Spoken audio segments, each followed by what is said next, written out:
Salve, salve, galera! Temos aqui um corte do debate do Jogo Aberto da Band, é a segunda parte do programa, e eu quero ver o que eles vão falar agora do Flamengo que venceu o São Paulo por 2-0. Primeiramente, quero dar os créditos para a Band, canal Jogo Aberto, link na descrição como créditos. Quero pedir também, deixa o like, se inscreva, seja bem-vindo e ative o sininho. Igual um robozinho. Valeu? Tamo junto. Valeu, galera. Tamo junto. Vamos lá. 2-0, Flamengo pra cima do São Paulo. Muita gente até que olhou o jogo acreditava que o placar poderia ter sido mais elástico. Termina o primeiro tempo, 0-0, São Paulo ainda segura o resultado. E na segunda etapa, o Flamengo acabou aparecendo mais. Marco Aurélio Cunha. Era um resultado, perder para o Flamengo no Maracanã não é nada impossível, até é a lógica para muitos times. Mas o São Paulo não competiu, o São Paulo não criou chances, extremamente defensivo, estreia de um treinador, todo mundo tendo que mostrar serviço para o chefe e nada aconteceu. Foi muito ruim, Renata. Desde o começo, o São Paulo tentando levar o empate para casa, né? Garantindo o empate, depois fez 1-0, parecia que estava querendo garantir 1-0. 1-0 estava bom, perder de pouco, aí toma o segundo gol. As laterais frágeis ainda, um jogo ruim dos laterais. O meio-campo não conseguiu ultrapassar a linha defensiva do Flamengo, não conseguiu criar uma oportunidade. O comando do ataque não prendeu uma bola. Na hora que entrou o Ryan Francisco, em 5, 10 minutos, ele já fez 4 jogadas melhores. Então o São Paulo não foi, doutor? O São Paulo foi, mas não acho que não, mas não veio. Foi, só a camisa. Foi a camisa do São Paulo. Foi, mas não veio, né? Houve luta, mas tecnicamente muito ruim o São Paulo. Vai ter que melhorar muito para não passar sufoco nesse campeonato na zona de rebaixamento. Vai brigar para cair, doutor? Um desfalque, ele colocou o Oscar como atacante ali junto com o André, não funcionou, depois o Oscar aí recuou um pouco para tentar armar o time, mas o São Paulo realmente não aconteceu e o Flamengo mostrando porque é líder do Campeonato Brasileiro. O Flamengo é a melhor equipe do nosso país, isso sem sombra de dúvida. E o São Paulo é uma equipe que não tem um padrão de jogo, tentou entrar nesse esquema com 3 zagueiros, 3 volantes, mas os laterais do São Paulo são limitados. Eu não entendo porque o São Paulo deixou sair o Igor Vinícius e ficou... 3 zagueiros, 2 volantes, um ônibus no gol. É a realidade. Não, tudo bem, a questão é, Ulisses, quando você é inferior ao time e você sabe das suas condições, você tem que pelo menos o quê? Armar um sistema de jogo, não para chamar o adversário para cima de você. Porque como você vai ter um contra-ataque com o Oscar? Você falou na sexta-feira que era para agarrar no terço. E eu tava certo, no entanto, perguntaram pro Crespo a respeito do Lucas, que ele falou assim, só orando mesmo. Então, até ele tá compactuando. E ele falou também o seguinte, não é todo dia que nós vamos enfrentar o Flamengo também. Já tem um outro compromisso duríssimo contra o Bragantino, na casa do adversário. E aí, Edu, fica meio que a obrigação, tem que vencer o Bragantino. É obrigação, Renata. Aí você vê que o Crespo tá tentando. Colocou 3 zagueiros, 3 volantes. E a gente vê tentando o quê? Fazer alguma coisa, doutor. Tentando empatar 0-0, perder de 1-0. A realidade do São Paulo é essa, doutor. Você não tá falando que vai brigar para não cair? Com 2 laterais que não constroem. Mas o senhor que tá falando que o São Paulo vai brigar para não cair. Mas o Igor Vinícius foi liberado pro Santos, agora as opções são escassas. O Wendel não é aproveitado, não deu certo até agora. A entrevista do Crespo, para mim, ela foi muito preocupante. Porque ele simplesmente disse pro torcedor, é isso. Ele praticamente falou assim, torcedor de São Paulo, estamos ferrados. Contra o Flamengo, era perder de pouco ou voltar daqui com o já quer derrubar o cara, Chico. O cara chegou no primeiro jogo, velho. Não. Você quer derrubar o cara? Ele entendeu a realidade. Ô, Chico, nós tivemos aqui, até porque está acabando o programa, 3 opiniões de 3 ex-jogadores que não estão com o Felipe Luiz na questão com o Pedro. E eu li na internet que você foi exatamente contrário a isso, que você aprovou o que o Felipe Luiz fez na coletiva. Dá o seu ponto de vista aqui também. Eu super respeito a opinião, até porque eles jogaram, tiveram lá dentro, mas eu fiquei ouvindo as opiniões deles e pensando o seguinte, né? Eles lá no vestiário, enquanto um jogador, pelas palavras do treinador, não se doava, não se dedicava, debochava, jeito de andar em alguns momentos, dando migué. Isso ficou claro na entrevista do Felipe Luiz. Eu fico imaginando como o grupo recebia isso. Então, na minha visão, o Felipe só fez o que fez, amparado pela diretoria e pelos líderes do elenco. Eu posso te dar uma notícia? Em 2022, o Dorival fez a mesma coisa em então, relação ao Pedro. Tem um histórico aí, gente. Já havia falado isso em relação... Em 2022, o Dorival falou, olha, é um jogador que eu preciso, mas não está dedicado, não está se entregando nos treinamentos. E Rogério Ceni em 2021, né? Falou a mesma coisa, né? Vocês imaginem um jogador... Mas o cara abriu mão de tantas coisas para se recuperar antes do tempo do joelho. Como o cara não está dedicando? A questão é ter que valorizar também o empenho do cara. No Flamengo também foi por causa dessa declaração. Aí que a gente tem que ver, aí é que a gente tem que ver a gerência do cara. Nesses momentos que a gente tem que chamar o cara, vem cá, vamos conversar. Eu entendo que ele tentou. Ele falou, eu conversei 3, 4 vezes, eu falei com os capitães, ele não quer se ajudar. Ele foi pronto para dar o recado. Então afasta, Chico. Não faz o que ele falou na imprensa. Mas às vezes você Mas precisa uma hora ele dar ia ter que explicar esse afastamento. De qualquer maneira, ele ia ser perguntado e muitas vezes... Afastar, Renata, é mais covarde. Ele falou a verdade, disse do descomprometimento. Que a gente não está acostumado com isso. E que está de braços abertos para receber o Tá jogando soco factual. O jogador é muito Igual o Tite tava com o Gabigol. Igual o Tite tava com o Gabigol. Olha, essa discussão a gente vai seguir, vai ser amanhã. Galera, agora temos aqui um corte da ESPN e tá muito bom esse corte aqui. Eles falaram bastante sobre a postura do Pedro, sobre a entrevista do Felipe Luiz. Tá bem legal. Então assista até o final que eu acho que vocês vão gostar de saber aqui as opiniões de pessoas diferentes, tá? Deixa o like se ainda não deixou, lógico, né? Se inscreva e ative o sininho. As imagens aqui são da ESPN, link na descrição como créditos. Vamos lá. Ficar mais na categoria de gols, que é a dele, né? 21 com 18 gols, 22, 59 jogos e 29 gols. 2023, 61 jogos e 35 gols. 2024, 43 jogos e 30 gols. 2025 com 17 jogos, 5 gols, é claro, é que ele tem esse processo todo de recuperação depois da lesão que ele sofreu. Não vou fazer nenhuma pergunta agora, entrar, cutucar nada. Eu quero só entender de vocês. O que vocês acharam da entrevista coletiva do Felipe Luiz? Boa e perigosa. Boa porque é esclarecedora, porque ele é um porta-voz do clube e ele estava sendo perguntado, ele não se esquivou, ele falou o que ele sente. Ele falou o que outros treinadores... Não. Ele explicou mais o que outros treinadores já falaram, né? Alguns nas entrelinhas. Ele explicitou por que perigosa. Por que é perigosa? No dia a dia dos jogadores. Detalhe, galera. Temos aqui nesse vídeo o que falou o Dorival Júnior e também Rogério Ceni. Então... vai estar bem completo o vídeo. Por mais que eu entenda que ninguém, talvez no futebol brasileiro, ninguém, talvez o Abel, tenha a capacidade de ter os jogadores tão na mão assim. O Renato, talvez. O Renato, mas assim, talvez não no mesmo nível, porque o Felipe esteve com eles até muito pouco tempo. Sim. O Felipe conhece o jeito que o cara anda. Quando o cara abaixa a cabeça, ele sabe o que está acontecendo na família do cara, porque ele conhece os jogadores. Ele conviveu com eles até muito pouco tempo. Conviveu com eles no mesmo nível, né? Lateral ali, lateral mesmo. Entendendo o que estava acontecendo, né? E tinha uma conversa fácil com todos eles. E eu acho que esse tipo de relação, ela tem que ser estimulada no futebol brasileiro, porque o grande consumidor é o torcedor. E o torcedor precisa entender o que está acontecendo e ele precisa ter respostas verdadeiras e não respostas falseadas com a maquiagem. Mas, sinceramente, não sei se a gente está preparado para esse nível. Entende? Eu gostaria de acreditar que sim. Mas eu temo porque praticamente é uma novidade no futebol brasileiro. Alguém que fale assim... o que, da forma que o Felipe falou. Essa entrevista do Felipe Luiz, né, cara, eu tava vendo aqui diversos programas comentaristas, chocou o Brasil, cara, pela coragem do Felipe Luiz, né, porque ninguém nunca fez isso, né. A entrevista é impecável, mas eu não sei se a gente está preparado para essas verdades. Eu só acho, Marra, e eu tô com você nessa, que assim, ninguém vai poder sair falando tudo o que acontece nos bastidores do futebol, porque eu sempre falo isso. Se o torcedor... se a gente sabe um pouquinho mais que o torcedor, às vezes, que às vezes a gente pode falar não da situação do Pedro, né? De situações de futebol, de conversar com fulano, de uma conversa ali meio em off e tal. Mas a gente já não sabe muita coisa. Se o jogador começa a abrir a boca de tudo, e o treinador abre a boca de tudo, não existe futebol. Fica insustentável. Porque o futebol, ele existe com conflitos. Pro Felipe Luiz ter falado, eu acho que chegou num ponto em que saiu da normalidade do futebol.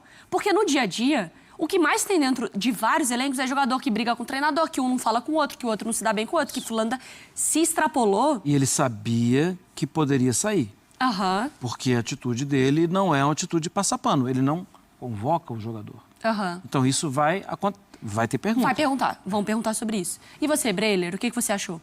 Então, o Filipe Luís só falou o que falou porque, além de treinador, ele foi jogador do Flamengo, ídolo, ganhou títulos e conhece muito bem o ambiente, conhece muito bem o clube. Senão, dificilmente ele iria cruzar essa linha. E com esse estofo, eu vejo que o Filipe Luís fez um grande favor ao Pedro. Porque a primeira reação de um atleta, quando é exposto dessa maneira, é ficar melindrado, é ficar sentido, naturalmente, o Pedro deve estar com raiva. Mas quando esfriar, se ele souber levar para o melhor caminho, e o caminho da autocrítica, o Pedro tem tudo para ser o grande jogador que se espera dele. Porque o que o Filipe Luís fez foi mostrar ao Pedro que ele tem uma deficiência que precisa ser corrigida. E essa deficiência o Pedro é um ótimo jogador, que tem muito talento, mas é pouco intenso quando o time não tem a bola. E como ele vai evoluir? Com treinamento, sendo intenso. E como o Filipe Luís falou, não negociando em nada. E esse tipo de atitude, muitas vezes o futebol é muito paternalista. O técnico sempre tem que passar a mão na cabeça, o técnico sempre tem de proteger o jogador. E olha, vamos combinar, se o Tite, ou o Fernando Diniz, ou qualquer outro treinador tivesse tido a rigidez do Filipe Luís com o Pedro em relação ao Neymar, teria prestado um enorme serviço.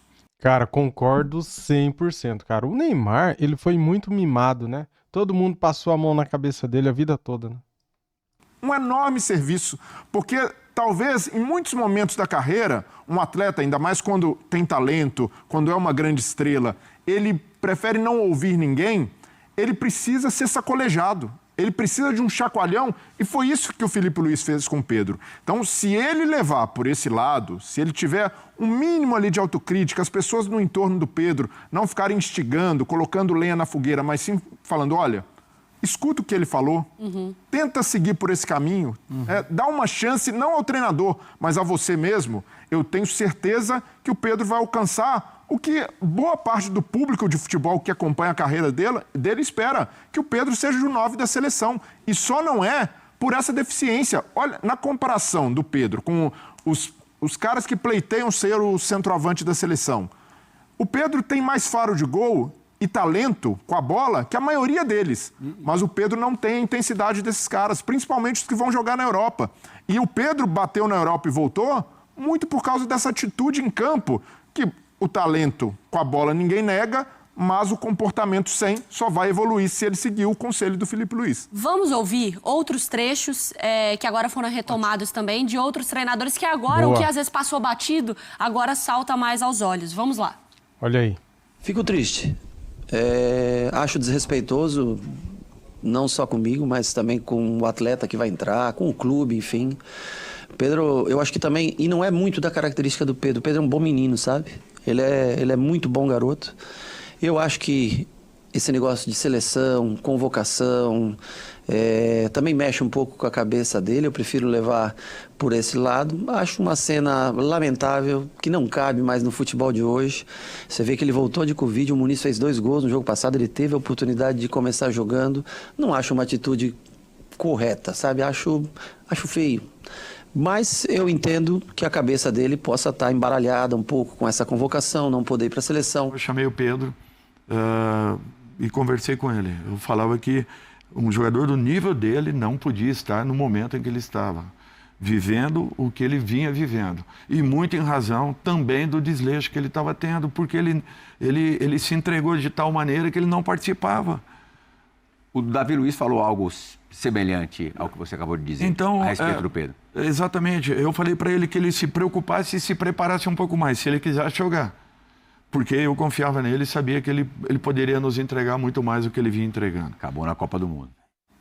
Galera, essa entrevista aqui do Dorival, deixa eu pegar a data aqui, foi em 2023, aqui ó, 14/10/2023. E nesse ano aí, cara, o Flamengo acabou não ganhando nada, né? Então, em 2022 a gente tinha ganhado Libertadores e Campeonato Brasileiro. E na Libertadores o Pedro foi o artilheiro, cara. Né? Ele marcou um gol atrás do outro. Se eu não me engano, 12 gols em 13 jogos, né? Ele marcou em 2022 na Libertadores. Tá aí, então, essa entrevista aqui do Dorival Júnior em 2023, né? Trazendo essa explicação, né, pra gente somar com o conteúdo de momento, né? Felipe Luiz, tá certo ou tá errado para você agora, depois que você viu esse recorte, né, do Dorival Júnior e também do Rogério Ceni? Comente. Se preocupasse e se preparasse um pouco mais, se ele quisesse jogar. Porque eu confiava nele e sabia que ele poderia nos entregar muito mais do que ele vinha entregando. Acabou na Copa do Mundo.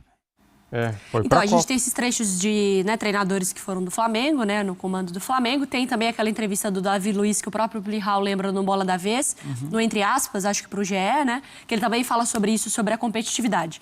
Meu papel aqui como apresentador é colocar lenha na fogueira, certo? Eu concordo com o Felipe Luiz. Mas o meu ponto é, vou trazer aqui, levantar para vocês e falei com você nos bastidores. Se o Rogério Ceni já falava sobre isso, ele seguiu metendo 30 gols. Se o Dorival falava sobre isso, seguiu metendo 30 gols. Por que isso virou uma grande questão agora? Sim. Porque, não estou dizendo que ele é um craque no nível de alguns caras que não precisam de treino e Ronaldinho Gaúcho, eu treino quando eu tô afim, eu já conquistei o que eu precisava. O Pedro não é esse cara. Mas se no treinamento não estava tendo esse efeito, ele seguia fazendo os gols, por que isso virou uma questão agora?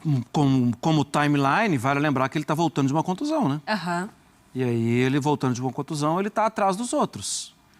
E existe agora uma nova forma de jogar que vai exigir mais dessa intensidade. E outra, o que eu fui ontem não tenho a certeza nem garantia alguma de que eu serei amanhã. E para um atleta de futebol, que depende muito do físico, depende muito do empenho, do raciocínio rápido que o treinamento dá, pode ser que o Felipe esteja vendo que ele não está conseguindo mais repetir. Mas tem uma outra coisa aí. Diga. Que é o Felipe falar de quebrar uma ética de treino. Uma ética ia entrar de trabalho. Nisso. Isso é duro, né? Vamos lá, você aí, fã de esporte, você acorda cedo, trabalha, às vezes deixa a criança doente em casa, tal. E você chega para trabalhar e volta para casa super tarde e você sabe que um colega seu que é queridinho de alguém não está nem aí, chega na hora que quer e sai na hora que quer. Sobre ética de trabalho, é disso que eu estou falando.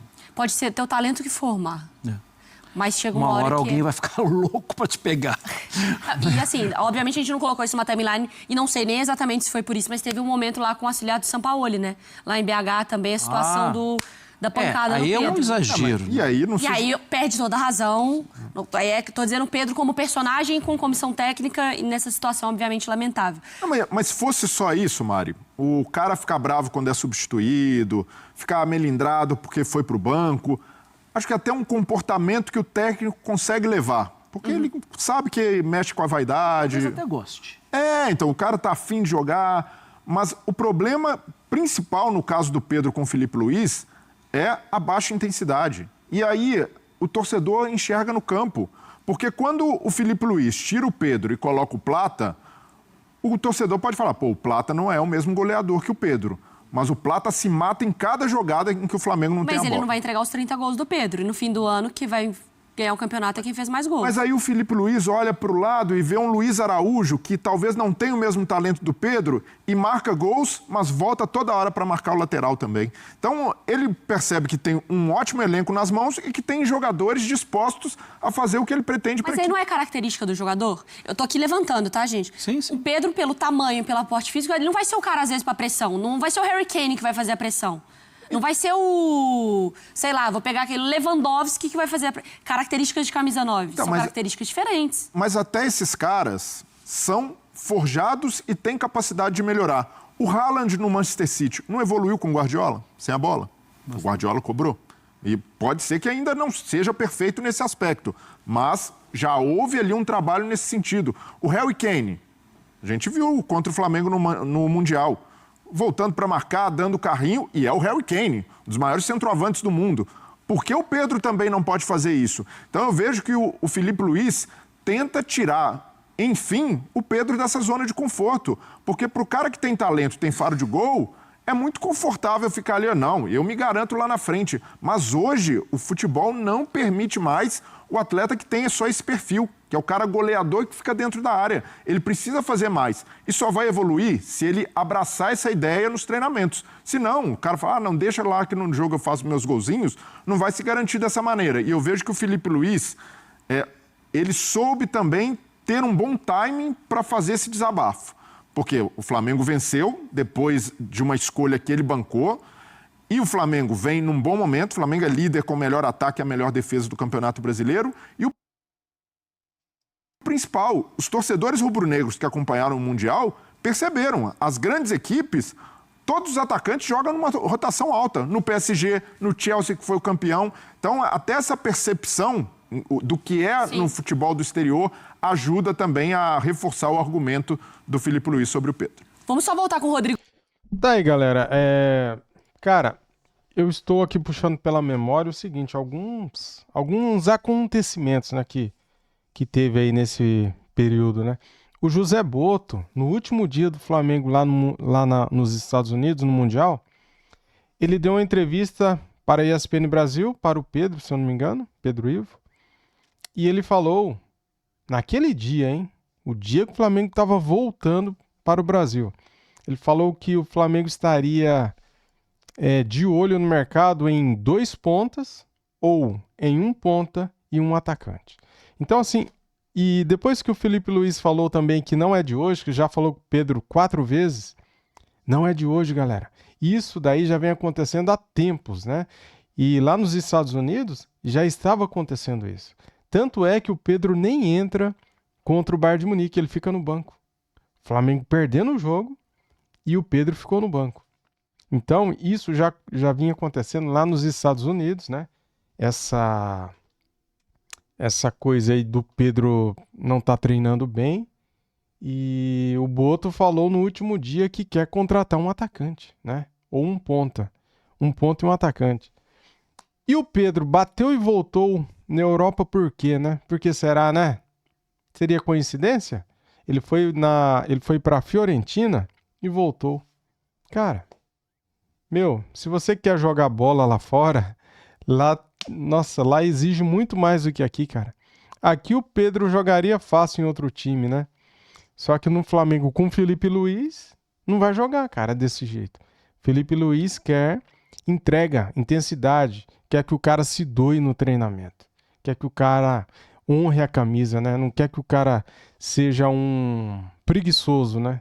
Porque o cara chega no jogo e daí não tem intensidade, cara. Porque se você treina mal, você joga mal. Se você treina bem, você joga bem.